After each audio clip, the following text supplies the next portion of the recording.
കുര്യൻ കൂടി ചേരുന്നുണ്ട്. ഡാൻ, അതീവ ഗൗരവത്തോടെ കാണേണ്ട ഒരു വിഷയമാണ്. പ്രത്യേകിച്ചും PFIയുടെ നിരോധനത്തിന് ശേഷവും അതിൻ്റെ സ്ലീപ്പിംഗ് സെല്ല് കേരളത്തിൽ പ്രവർത്തിക്കുന്നുണ്ട് എന്ന് NIA വ്യക്തമാക്കുമ്പോൾ അവിടെ ഹിറ്റ് ലിസ്റ്റ് കേരളത്തിൽ വധിക്കാനായി പോപ്പുലർ ഫ്രണ്ട് തയ്യാറാക്കിയ പട്ടികയിൽ RSSന്റെ BJPയുടെ നേതാക്കളുണ്ട്.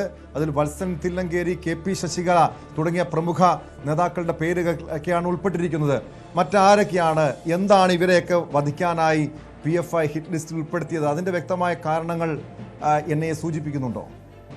വർഗീയ കലാപത്തിന് ലക്ഷ്യമിട്ടുകൊണ്ട് തന്നെയാണ് സാമുദായിക സംഘടനകൾക്ക് നേതൃത്വം കൊടുക്കുന്ന പ്രമുഖരെ തന്നെ ലക്ഷ്യം വെച്ചുകൊണ്ട് ഈ 977 പേരുടെ പട്ടിക ഈ പോപ്പുലർ ഫ്രണ്ട് തയ്യാറാക്കിയത് എന്ന് തന്നെയാണ് NIAയുടെ കണ്ടെത്തൽ. അതിൻ്റെ ഭാഗമായി 3 ഇടങ്ങളിൽ നടന്ന പരിശോധനകളിലാണ് ഇങ്ങനെ വത്സൻ തില്ലങ്കരിയുടെയും PK ശശികലയുടെയും പേര് കൃത്യമായി ഒരേപോലെ പരാമർശിക്കപ്പെടുന്ന ഹിറ്റ് ലിസ്റ്റുകൾ കണ്ടെത്തിയിരിക്കുന്നത്.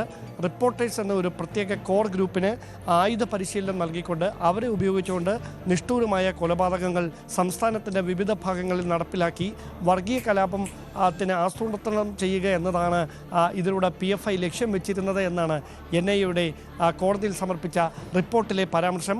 അതോടൊപ്പം ഈ പേരുകൾ സംബന്ധിച്ച ഒരു സൂചനകളും റിപ്പോർട്ടിൽ പറയുന്നില്ല. പക്ഷെ നമുക്ക് ഡൽഹിയിൽ നിന്ന് NIAയുടെ ഏറ്റവും അടുത്ത വൃത്തങ്ങളിൽ നിന്ന് ലഭിക്കുന്ന സൂചനകൾ അനുസരിച്ച് ഭൂരിഭാഗം നേതാക്കളും BJP RSS പ്രവർത്തകർ തന്നെയാണ്. അതായത് ഈ പട്ടികയിൽ ഉൾപ്പെട്ടിരിക്കുന്ന ഭൂരിഭാഗം പേരുകളും BJP RSS പ്രവർത്തകരുടേതാണ്.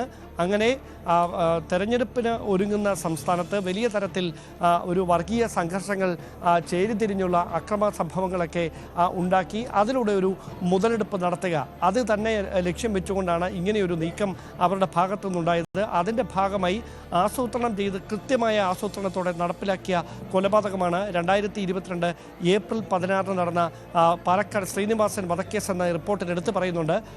ഇതിൽ പ്രധാനമായി പരാമർശിക്കുന്ന കാര്യം കൊലപാതകം നടപ്പിലാക്കുക എന്നതിനപ്പുറത്തേക്ക് നിഷ്ഠൂരമായ രീതിയിൽ ഈ കൊലപാതകം ആസൂത്രണം ചെയ്യുക എന്നൊരു ശൈലി കൂടി ഇവർക്കുണ്ട്. അതായത് ഒരു മനുഷ്യനെ എത്രയും മൃഗീയമായ രീതിയിൽ പൈശാചികമായ രീതിയിൽ ഇല്ലാതാക്കാമോ അത്തരത്തിൽ ശിരസ് വെട്ടി മാറ്റി അല്ലെങ്കിൽ ശരീരത്തിൽ പരമാവധി മുറിവുകൾ ഏൽപ്പിച്ച് രക്തം ചിതറിച്ച് ഒരു വ്യക്തിയെ ഇല്ലാതാക്കുക, അത് കണ്ട് മറ്റുള്ളവരിൽ ഭയമുളവാക്കുക, അതോടൊപ്പം തീവ്രവാദ പ്രവർത്തനങ്ങൾക്ക് പ്രോത്സാഹനം നൽകുക, അതോടൊപ്പം ഇതുമായി ബന്ധപ്പെട്ട് പ്രവർത്തിക്കുന്ന റിപ്പോർട്ടേഴ്സിന് കൂടുതൽ ആത്മവിശ്വാസം നൽകുക.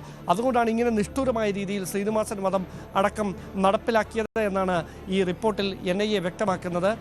എന്തായാലും 2022 സെപ്റ്റംബർ 22-നാണ് ഈ സെപ്റ്റംബർ 22 മുതൽ 27 വരെയാണ് സംസ്ഥാന വ്യാപകമായി മിന്നൽ പരിശോധനകൾ എൻഫോഴ്സ്മെൻറ്റ് ഡയറക്ടറേറ്റും ദേശീയ അന്വേഷണ ഏജൻസിയും ചേർന്ന് നടത്തുകയും 250-ലധികം പോപ്പുലർ ഫ്രണ്ടിൻ്റെ പ്രമുഖ മുൻനിര നേതാക്കളെ അറസ്റ്റ് ചെയ്യുകയും ചെയ്യുന്ന സാഹചര്യമുണ്ടായത്. അതിന് പിന്നാലെ 2022 സെപ്റ്റംബർ 28-ന് ഈ സംഘടനയെ നിരോധിക്കുകയായിരുന്നു. 5 വർഷത്തേക്ക് നിരോധനം ഏർപ്പെടുത്തിക്കൊണ്ടുള്ള കേന്ദ്ര ആഭ്യന്തര മന്ത്രാലയത്തിൻ്റെ ഉത്തരവാണ് പുറത്തു വന്നത്. നിലവിലെ ഗൗരവതരമായ കണ്ടെത്തലുകളുടെ പശ്ചാത്തലത്തിൽ ഈ നിരോധനത്തിൻ്റെ സമയപരിധി മുൻപോട്ട് നീട്ടാനുള്ള സാധ്യത നിലനിൽക്കുന്നുണ്ട്. പക്ഷേ അതുകൊണ്ട് മാത്രം കാര്യമാകുന്നില്ല. ഈ സംഘടനയുടെ 2ാം നിര നേതാക്കൾ മറ്റ് പേരുകളിൽ സമാന്തരമായി അവരുടെ സ്ലീപ്പർ സെല്ലുകൾ ഈ വാട്സപ്പിലെയും അതോടൊപ്പം തന്നെ ടെലഗ്രാമിലെയും ക്ലോസ്ഡ് ഗ്രൂപ്പുകളുടെ അവരുടെ പ്രവർത്തനം സമാന്തരമായി തന്നെ നടത്തുന്നുണ്ട് എന്നാണ് ദേശീയ അന്വേഷണ ഏജൻസിയുടെ വിലയിരുത്തൽ. അതുകൊണ്ട് തന്നെയാണ് അതിന് തടയിടുക എന്ന ലക്ഷ്യത്തോടെ വീണ്ടും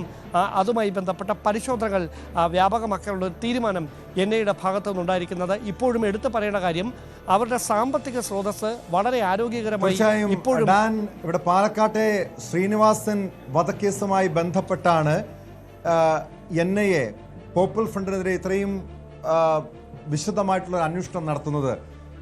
പോപ്പുലർ ഫ്രണ്ടിൽ അതായത് PFI നടപ്പാക്കിയിട്ടുള്ള ഓരോ കൊലപാതകങ്ങളും എടുത്ത് പരിശോധിക്കുന്നു. ഈ ശ്രീനിവാസനും അതായത് പാലക്കാട് കൊല്ലപ്പെട്ട RSS നേതാവ് ശ്രീനിവാസനും ഈ ഹിറ്റ് ലിസ്റ്റിൽ ഉണ്ടായിരുന്ന വ്യക്തിയാണോ? ഇതുമായി ബന്ധപ്പെട്ട അതായത് ഈ ഹിറ്റ് ലിസ്റ്റ് ഉൾപ്പെടെ അതുമായി ബന്ധപ്പെട്ട തെളിവുകളടക്കം ലഭിച്ചതിൻ്റെ അടിസ്ഥാനത്തിലായിരുന്നു PFIയുടെ നിരോധനവും. ശ്രീനിവാസൻ വധത്തിന് പിന്നാലെയാണ് ഇവരെ വരിഞ്ഞു മുറുക്കുക എന്നൊരു ലക്ഷ്യത്തോടെ ഈ പരിശോധനകൾ NIA വ്യാപകമാക്കിയത്. പക്ഷേ ശ്രീനിവാസന്റെ പേര് അതിൽ അപ്പോൾ ഉൾപ്പെട്ടതാണോ അതോ അതിനു മുമ്പ് തന്നെ മുൻകൂട്ടി തയ്യാറാക്കിയ ഹിറ്റ് ലിസ്റ്റിൽ ശ്രീനിവാസന്റെ പേര് ഉൾപ്പെട്ടിട്ടുണ്ടായിരുന്നോ എന്നതിൽ കൃത്യമായൊരു വ്യക്തത കൈവന്നിട്ടില്ല. അത് വരുന്ന മണിക്കൂറുകൾ അതുമായി സംബന്ധിച്ച വിശദാംശങ്ങൾ ലഭ്യമാകുമെന്ന് തന്നെയാണ് കരുതുന്നത്. പക്ഷേ അതിനപ്പുറത്തേക്ക് ഏതൊക്കെ രാഷ്ട്രീയ പ്രമുഖരാണ്, ഏതൊക്കെ മത സാമുദായിക സംഘടനകളുടെ തലപ്പത്തിരിക്കുന്നവരാണ് ഈ പട്ടികയിൽ ഉൾപ്പെട്ടിരിക്കുന്നത് എന്നൊരു പ്രധാനപ്പെട്ട ചോദ്യമുണ്ട്. മാത്രവുമല്ല ഇത്ര അധികം പേരുടെ, അതായത് 977 എന്ന് പറയുമ്പോൾ 1000-ന് 23 മാത്രമാണ് കുറവ്. ഇത്രയധികം ആളുകളുടെ ഒരു പട്ടിക തയ്യാറാക്കി ഓരോരുത്തരെയായി ഇങ്ങനെ കാൽക്കുലേറ്റ് ചെയ്ത് കൃത്യമായി സ്ഥലങ്ങളിലെത്തി ഇല്ലാതാക്കി രക്ഷപ്പെട്ട് മടക്കുക എന്നൊക്കെ പറയുന്നത് അത്ര കണ്ട് നിസ്സാരമായി ചെയ്യാൻ കഴിയുന്ന കാര്യവുമല്ല. അങ്ങനെ ഒരു പട്ടിക തയ്യാറാക്കി എന്ന് പറയുന്നത് നമുക്ക് ഉൾക്കൊള്ളാൻ കഴിയുന്ന കാര്യവുമല്ല. പക്ഷേ അതൊരു യാഥാർത്ഥ്യമാണ് എന്ന് വ്യക്തമാക്കുന്ന തെളിവുകൾ കോടതിയിൽ അവർ സമർപ്പിച്ചു കഴിഞ്ഞിരിക്കുന്നു. അതിന് പ്രധാനപ്പെട്ട തെളിവായി ശ്രീനിവാസന്റെ വാദം നമുക്ക് മുമ്പിൽ അവശേഷിക്കുകയും ചെയ്യുന്നു. അതുകൊണ്ട് ഈ പട്ടിക തയ്യാറാക്കി എന്നുള്ളത് ഒരിക്കലും തള്ളിക്കളയാനാവില്ല. പട്ടിക തയ്യാറാക്കിയത് തന്നെയാണ്. പക്ഷേ അതിൽ ഏതൊക്കെ പേരുകളാണ് ഈ വത്സൻ തില്ലങ്കരിക്കും ശശികലയ്ക്കും അപ്പുറത്തേക്ക് ഏതൊക്കെ പ്രമുഖ വ്യക്തിത്വങ്ങളുടെ പേരുകൾ ഇതിൽ ഉൾപ്പെട്ടിരിക്കുന്നു? ഒരു റിട്ടയർഡ് ജഡ്ജിയുടെ ജില്ലാ ജഡ്ജി, ആലുവ സ്വദേശിയായ ജഡ്ജിയുടെ പേരതിൽ ഉൾപ്പെട്ടിട്ടുണ്ട് എന്ന് പറയുമ്പോൾ അങ്ങനെ ഒരു വിരോധം ഒരു ന്യായാധിപനോട് ഇവർക്ക് തോന്നാനിടയാക്കിയ സാഹചര്യം ഒരുപക്ഷെ വിധിന്യായങ്ങളിൽ ഏതെങ്കിലും തരത്തിൽ പോപ്പുലർ ഫണ്ടിനെതിരായ നീക്കങ്ങൾ നടത്തിയതിൻ്റെ പേരിലായിരിക്കാം. അതല്ല എങ്കിൽ അങ്ങനെ ഒരു മുൻവൈരാഗ്യം ഉടലെടുക്കേണ്ട കാര്യമില്ല. അതോടൊപ്പമാണ് ആലുവ സ്വദേശികളായ മറ്റ് 2 പേരെ കൂടി ഈ പട്ടികയിൽ അവർ ലക്ഷ്യം വെച്ചിട്ടുണ്ട് എന്ന് വ്യക്തമാക്കുന്ന തെളിവുകൾ ഈ ആലുവയിൽ നടത്തിയ പരിശോധനയിൽ നിന്ന് തന്നെ കണ്ടെത്തിയിട്ടുണ്ട് എന്നവർ പറയുന്നു. അതായത് പെരിയാർ വാലിയിൽ നടത്തിയ പരിശോധനയിലാണ്ട് 230 പേരുടെ പട്ടിക, ഈ ഹിറ്റ് ലിസ്റ്റിൽ ഉൾപ്പെട്ട 230 പേരുടെ പട്ടിക അത് കൃത്യമായി തന്നെ NIA സംഘം വീണ്ടെടുത്തിരുന്നു. ഇത് ഉൾപ്പെടെയുള്ള ഇതിൻ്റെ വിശദാംശങ്ങളാണ് കോടതിയിൽ അവർ സമർപ്പിച്ചിരിക്കുന്നത്. അതിൻ്റെ ഗൗരവം കണക്കിലെടുത്തുകൊണ്ട് തന്നെയാണ് ശ്രീനിവാസൻ വധക്കേസിലെ പ്രതികൾക്ക് ജാമ്യം നിഷേധിച്ചുകൊണ്ടുള്ള കോടതിയുടെ നിർണായകമായ ഇടപെടൽ ഉണ്ടായിരിക്കുകയും ചെയ്തിരിക്കുന്നത്. നിലവിലെ സംഭവ വികാസങ്ങളുടെ പശ്ചാത്തലത്തിൽ സംസ്ഥാന ഇന്റലിജൻസ് വിഭാഗം തിരുവനന്തപുരത്ത് നിന്ന് ഡാൻ കുര്യനും കൊച്ചിയിൽ നിന്ന് ആജ്ഞ രവീന്ദ്രനുമാണ് വിവരങ്ങൾ നൽകിയത്. കേരളത്തിൽ വധിക്കേണ്ട 977 പേരുടെ ഹിറ്റ് ലിസ്റ്റാണ് പോപ്പുലർ ഫണ്ട് തയ്യാറാക്കിയതായി NIA കോടതി സമർപ്പിച്ച റിപ്പോർട്ടിൽ വ്യക്തമാക്കുന്നത്. സ്പോട്ട് ലൈവിലേക്ക് തിരികെ എത്താം ഇടവേളയ്ക്ക് ശേഷം.